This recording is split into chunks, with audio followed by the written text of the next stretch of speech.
Welcome to our next episode of Unlock Your Potential. I'm Steve Picaro. And I'm Barry Rubin. Today, we're going to talk a little bit about leading change. Just getting this recording off today, you talk about change, the seasons changing, we're preparing using new technology, we're using new formats. And it just reminded me of all the things that many of us are going through on a regular basis. So I thought it would be a good idea to talk about some strategies, some tools, some tips to deal with change. Change is something that it's inevitable. It's happening all the time.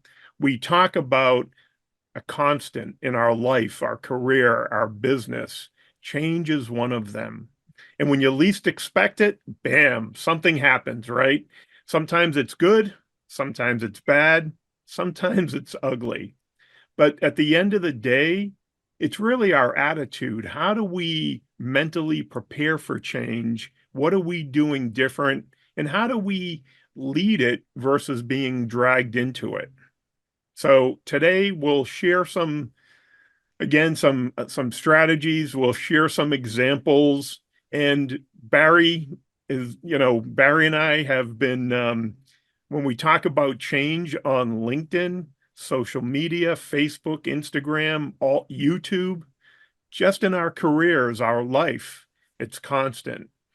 So let's jump in and talk about really the before, after, and the transition, and think about how we set that up.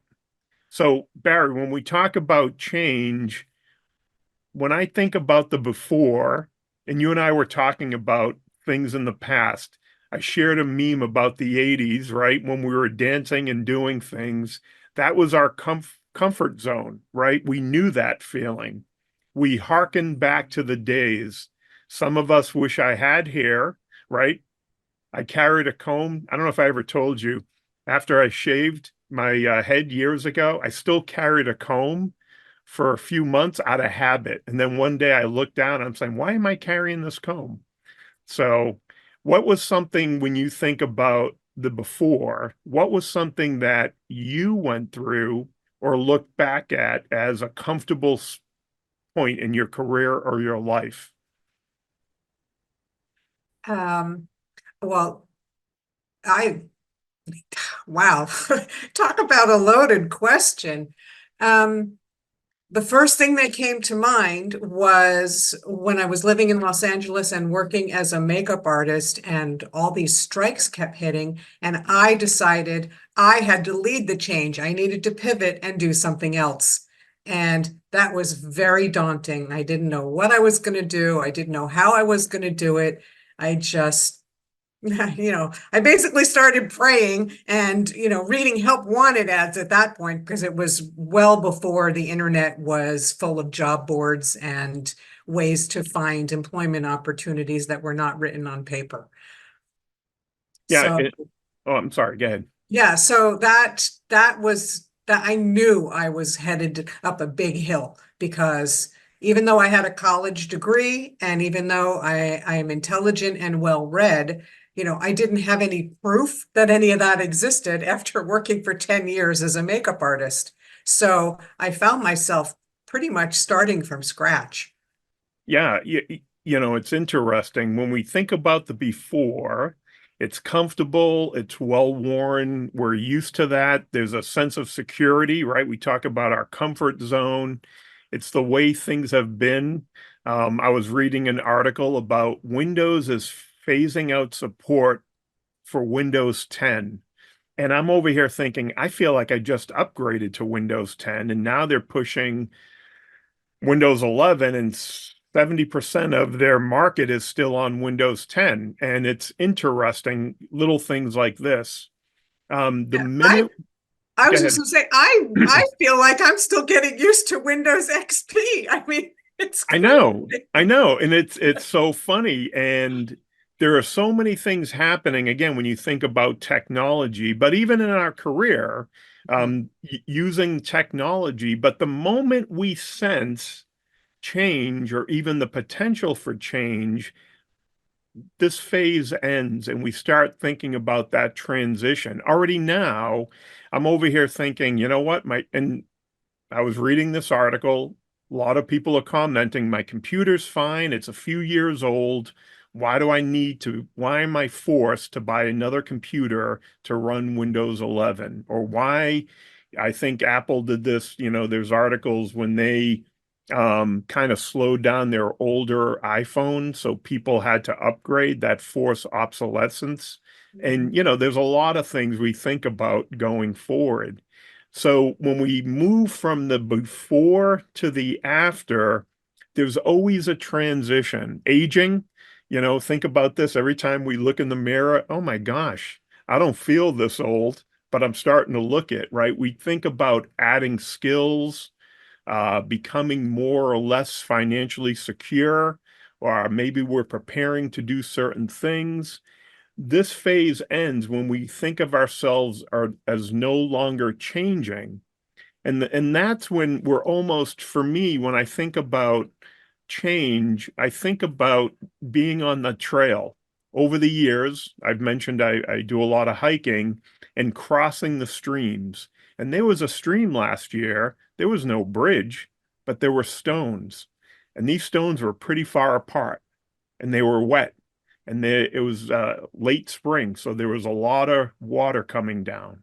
And I had to go from one stone to the other carefully. And when I think of change, sometimes that analogy comes to mind for me. And I'm looking at this and I'm like, wow, are we leaping from one stone to another?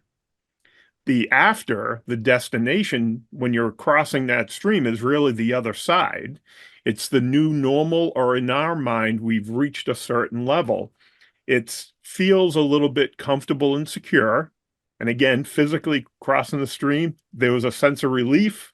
But sometimes, if we don't like change, how do we get across, right? For some people, and I've been there, I don't feel comfortable crossing that stream, stepping on those stones, extending and going over to what I need to do.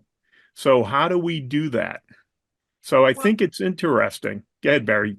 oh, I was just going to say, listening to you speak, the first thing that came to my mind was the feeling of insert feeling here, exhilaration, relief, um, completion, all of those things that you feel once you get through to the other side. And for me, that key is looking back to where you were and looking to how far you've come. And and I think part of getting through the transition of change is anticipating the new place that you're going to be instead of looking at it from a fear perspective and try to see change as hopeful because not all change is bad. And I think a lot of times we just have a fear of the unknown. And Yeah, and you can see that the stones are slippery and you know you've got to do it. But that third piece is think how good it's going to feel when I can pat myself on the back because I got to the other side. right. But okay, so think about this. I know how long my stride is. I'm looking at those stones saying, can I bridge that gap? Or am I going to have to put my boot in the water because I can't make it, or I have a backpack on? Am I going to slip? Right? There's a lot of things that go through our mind. If Right. the stones, and there have been times when the stones are continuous, you're basically just walking across. But when there's a gap, metaphorically, figuratively, literally, that's when we run into this. Right. So when we think about change, there's a couple things that come to mind. There's continuous change, there's incremental change, there's transformative change, and then there's disruptive change. And I think sometimes they merge or they run together. And in our mind, this was a transformative change, right? One side of the bank to the other. When I'm hiking, I'm usually going uphill or I'm moving along the trail. But if we take them and interchange them? Are we saying, oh, this is disruptive? Is it transformative? And sometimes they can be a hybrid, it can be a combination. So when we think about continuous change, what about aging is one of those things, right? We talk about certain things right now. I just noticed it said the sun is going to set, I think, at 8 o'clock or 8:01 p.m. And I just said the other day, man, the days are getting longer. And I'm over here acting surprised, like it hasn't been doing that every day or every year for my life. But it's a nice, gentle reminder that the longer days are coming. There are things that we go on continuously working out. Hey, I'm feeling better. I'm working out. I can do certain things continually and gradual. And so in some ways, we're mentally prepared for that. You have a look, Barry. Do you have a Yeah, continuous change I was example? thinking, yeah, I was actually, and this is a physical change that had emotional ramifications. When I had that really bad accident where I fell down 2 flights of stairs and practically ripped my arm off, for months I could barely move. Even turning my head or trying to lift a finger was excruciatingly painful. And I had to go through physical therapy and it hurt. And I was like, oh my goodness, this pain is never going to end. And it really did seem like that for months and months and months. But one day the pain was a little bit less and a little bit less. And I had a little bit more range of motion and a little bit more ability and a little bit healing in the scar. So it didn't look so angry. And that was disruptive and transformational because I lost the ability to do certain things and I had to learn to compensate. So you're in that situation, you're not thinking change is good, it'll be better when I get to the other side. It was just more like, oh, I can't wait to see what the outcome of this is and what my future is going to look like because it just kept changing. And now it's been 13 years Wow. and and and sometimes, when I'm having trouble opening a jar with my good hand, I switch and I use the shoulder that was injured, and I'm actually able to open the jar. And it's like, hallelujah, how did that happen? Well, Barry, so on one hand, I would also add there was some incremental change Mhm, going through recovery, mhm, right? So incrementally, again, when I injured my wrist and you go through that, but when it happened, it's disruptive, right? That mhm. initial sudden, unplanned incident, unprepared, it's usually perceived as negative. I got hurt, you got hurt, we get in a car accident, your computer doesn't boot up, or you get the blue screen of death or whatever. Yeah. That's a disruptive change. And all of a sudden we're like, what do we do? So to your point, it could start off disruptive, it could be incremental, it can be continuous, it can be transformative, all in the same, getting your ability. When I got my hand back after my accident, I went through all those stages of change, disruptive, well, continuous, the healing part, Right. but incremental as you were able to do more things. Mhm, And it was transformative to your point when you said, wow, I didn't even think about it and I can do this. So it's interesting in our daily life, in our professional life, there are always things going on. mhm, It's important to categorize these, I think, and to label them so we can understand what's happening. And not that one's better or worse or different, just to understand where we are on the trail and how to prepare mentally, physically, right? The disruptive change, we know things are going to happen. Again, just getting on the road this weekend, Memorial Day is coming up. mhm. You think about what's going to happen, and they're talking about, I'm thinking I'm just going to stay home. I don't want to go, except I'm going up to Massachusetts to see my family. And so I'm mentally preparing and to be prepared for some of those things. Yeah. So, And I just was along those lines, I'm mentally preparing myself because I looked at my gas meter in my car and I realized I have to drive to Pompano Beach on Sunday and up to Jupiter on Monday. And I don't have enough gas to do that without stopping for gas. So I'm mentally preparing for the line at the gas station because it is what it is. no, and well, so, this brings us to this next point is, we need to look at how we're feeling, how are we thinking about this? Excuse me, you're being strategic, you're being practical, you're being realistic. You're going to go there knowing, setting expectations. It's a holiday weekend. I need to get gas. I know I'm going to be on the road. There's going to be traffic. I'm going to leave early. I'm going to take my time. I'm going to bring snacks. My wife and I, there's a place where we take a break and we get iced tea, and it's like our iced tea break, and we always laugh because we're drinking this low, it's a diet iced tea, and it's like the only place around, so it's kind of our halfway iced tea break. But so we prepare for certain things emotionally.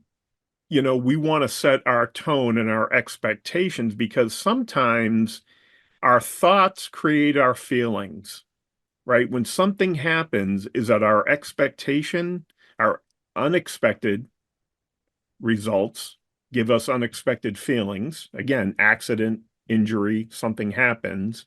Or if we are expecting it, what does it do? It helps us set the tone going in there saying, you know what? I knew there was going to be traffic. I knew there was going to be a delay.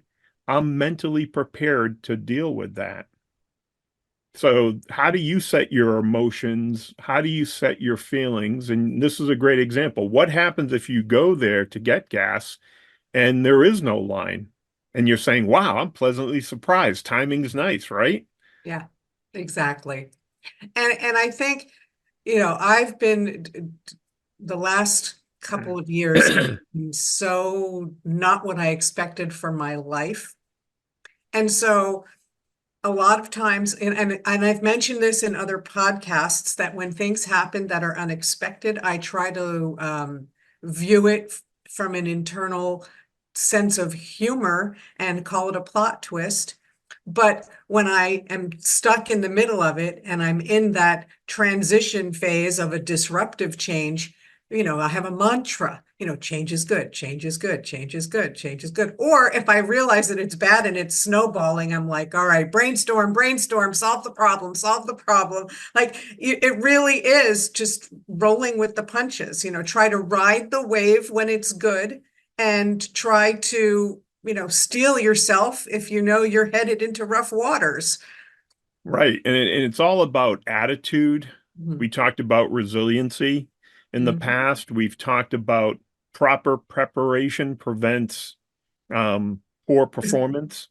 And, Mhm. being prepared, there's a lot of things that we do to mentally prepare. Certain changes we know are inevitable, part of life. In some ways, we know what that norm is. And I think, on one hand, when we talk about wisdom, insight, experience, at this point in our life, the norm is this wide, I think, or wider. In the past, it was like, oh, if it falls within this narrow range or outside of that. And that's part of that maturity, that process, right? Especially you think about our careers, you think about our life, you think about what happens in the world around us, right? On Mhm. one hand, is it being open-minded, understanding that I can mentally prepare, or am I going to hold on to my guns and say, I'm afraid of the new system. I don't know if I'm going to be competent. I don't know if I have the experience. At some point, I think, like a lot of things, think about even our cell phones. I was watching a video talking, I don't know, they were talking about technology, and someone said, oh, I didn't realize we had the hashtag symbol way back then, and the hashtag was the pound symbol. There was nothing, our first phones, you couldn't do anything except make a phone call. And the hashtag is because you needed to put a dial tone in.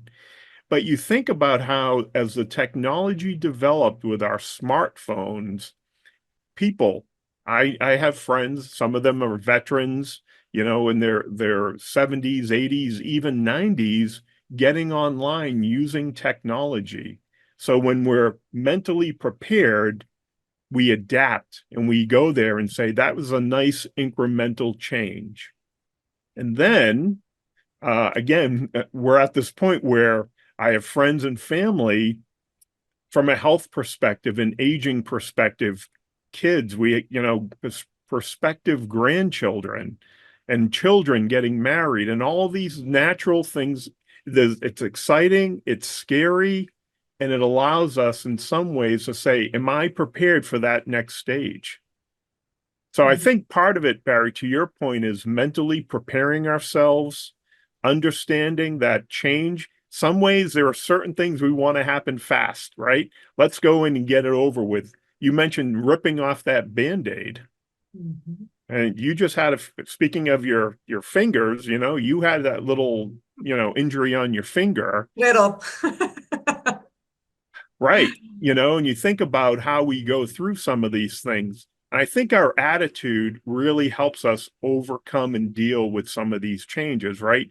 Going into it knowing that I'm going to lead change versus being dragged by it really helps set the tone. Mhm. The other interesting other side of the coin, because we're talking about change, and it just, and again, sometimes when you say things, other things pop into my head.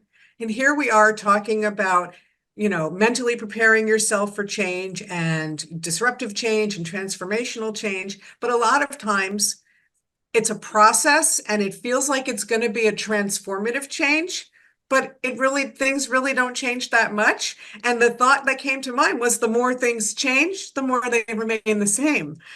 So, Right. So again, is this based on experience, wisdom, and insight? Yes, you're at this point in your life where you've been through that, right? So you can look at that and say, you know what? I've seen, not that no one's ever really seen it all, but I've seen a fair share. And I'm mhm, thinking, how do I prepare? So one of the ways, and you bring up a good point, seeing how it plays out. What is our default mode? Sometimes the best strategy is the simplest, right? We go into this neutral and we want to be open to what's happening. We want to respond appropriately versus reacting. And patience, right, patience. right. So we're neutral. We assume a wait and see attitude. We want to observe the process. And we don't, I mean, I don't want to get my blood pressure up. I don't want to overreact and bounce around. So we observe, we notice, we wait and see. We're curious, which is, it's a great way to say, you know what, let me see what happens. But in the back, we're planning, right? We're being open-minded, just like when I was in the operating room, right? We come in with a plan A, B, and C. And because I'd like the motto, be prepared, we always had a D, E, and F ready to go, and sometimes even more. So I think for people as we go through this change, it's having that default mode, being prepared.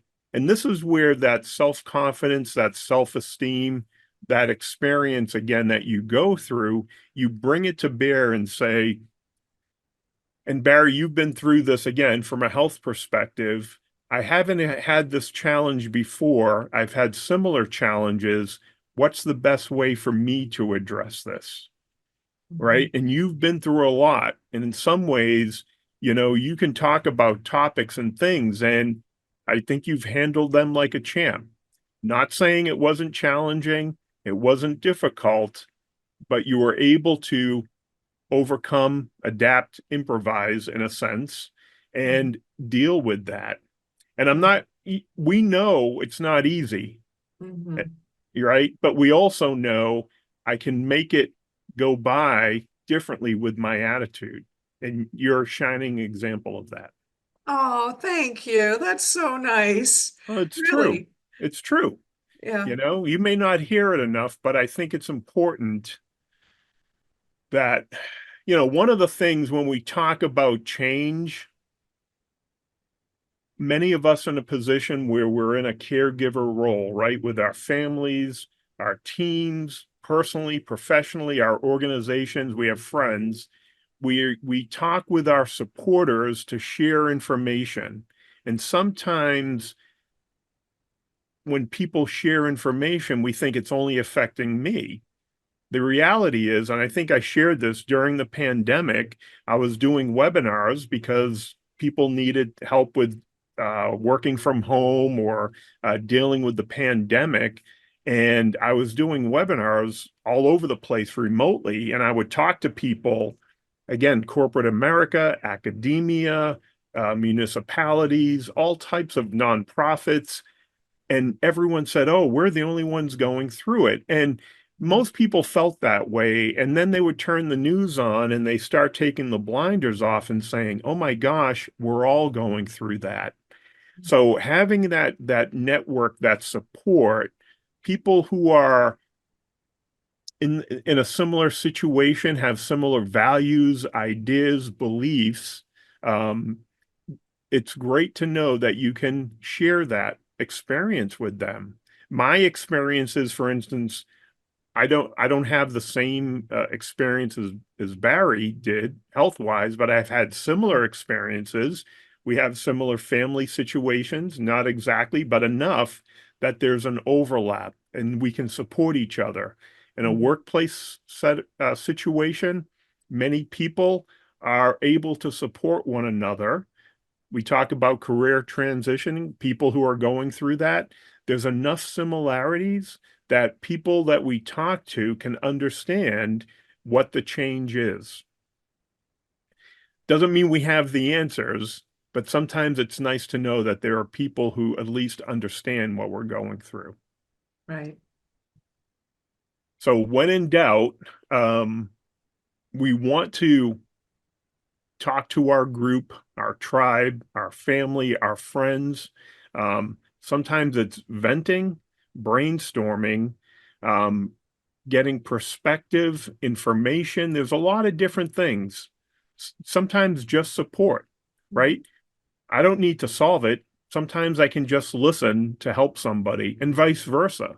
Right. Um, the thing with change, which is interesting, it kind of comes back to us, right? What's our choice? We can either like it, accept it, support it, or fight it. Is there anything else we can do, Barry? When it, Well, uh, I've seen people try to ignore it, and that definitely does not work. yeah, right. So think about it. I think and it's hard sometimes. Yes, there are times, do we procrastinate? Do we put our head in the sand? One of the things that we all deal with, especially over the last few years, the pandemic, the economy. Right now, there's a lot going on in the world, which it seems like it's happening all the time. Some of you know my son just got back from the Middle East. I have another son over in Japan in the service. There's a lot of different things going on, and our resiliency, our adrenal glands are constantly on. Sometimes we're drained emotionally, physically, spiritually, and taking a time out to recharge. Again, it's no different on the trail, right? When we're going through a tough section of the trail and we say, "Hey, we're going to take 5, take a breather, gather ourselves, take a drink of water, adjust our backpack, and then keep going." That's the important part about change. Stopping to take a break, not a problem. Getting back up, continuing, that's our goal when we look at this, because it's not going to stop. That change is out there. And it's funny when I think about the trail, life is like a continuous trail. Mhm. There Yep. are always obstacles. Some we like. I remember a couple of years ago, I don't know if I told you, Barry, we were coming from Massachusetts into New Hampshire, and there was this wild blueberry patch, and we stopped and ate blueberries along the way, and it was like the best thing ever. And then I found out that you can go up there during the season, and the ranger that you can collect your blueberries, but that was like the best treat on the road. And then there are some parts of the trail that are death defying, crossing these rivers, muddy, all types of stuff. And I look at the trail and there are beautiful sections, there's rough sections, there's dangerous sections, and then there's comforting, relaxing, level ground. And our life is like that. So when you think about change, Yeah. there's going to be all types of change. When I go backpacking and I put my backpack on, I'm mentally preparing to accept everything that comes my way. I have the skills, I have the tools, I have the supplies, and more importantly, I have my trail, my friends on the trail to help each other. We help each other get through it. I think that's a great philosophy in life. Yeah. And again, talking about support groups and, making your way through change and um, dealing with things as they come. Another thing that pops into my mind was watching my cat Gracie deal with the passing of her sister, Tipper. Hmm. She was very, very upset, and I'm sure it felt like the world was ending for her. And what did she do? She just took a nap. Yeah. Sometimes you just got to check out and do a reset. And then you wake up and you find treats and snacks and a human who's there to take care of you. And your litter box is still in the same place. And now there's more room at the dinner mat when food comes. I mean, so, you know, change is inevitable. And so it's so funny that we have these two expressions that we hear over and over again. The one that I mentioned earlier, which is the more things change, the more they remain the same. And the one that we mentioned at the beginning when we started talking about this, which is change is inevitable.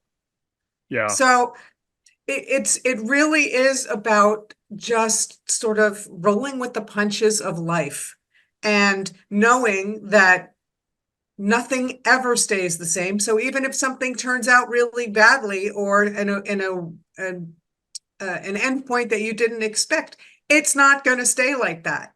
So in addition to being open-minded, again, I think being hopeful and looking to the future, just know that it will be different at some point. And that also ties into resiliency, you Hmm. know.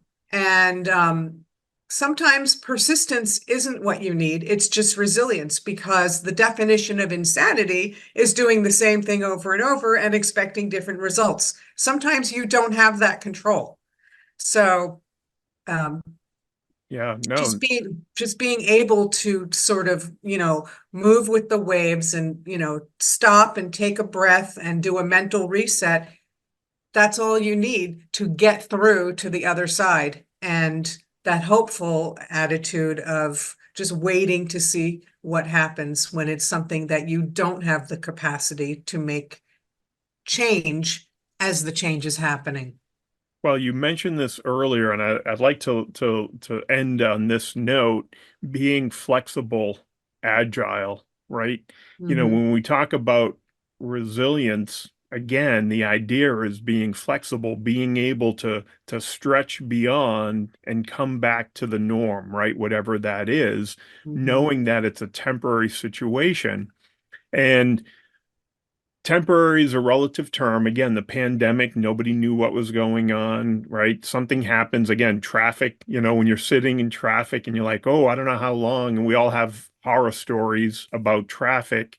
But understanding, Barry, to your point, that we're going to get through this and there are going to be people to help you. The light is at the end of the tunnel.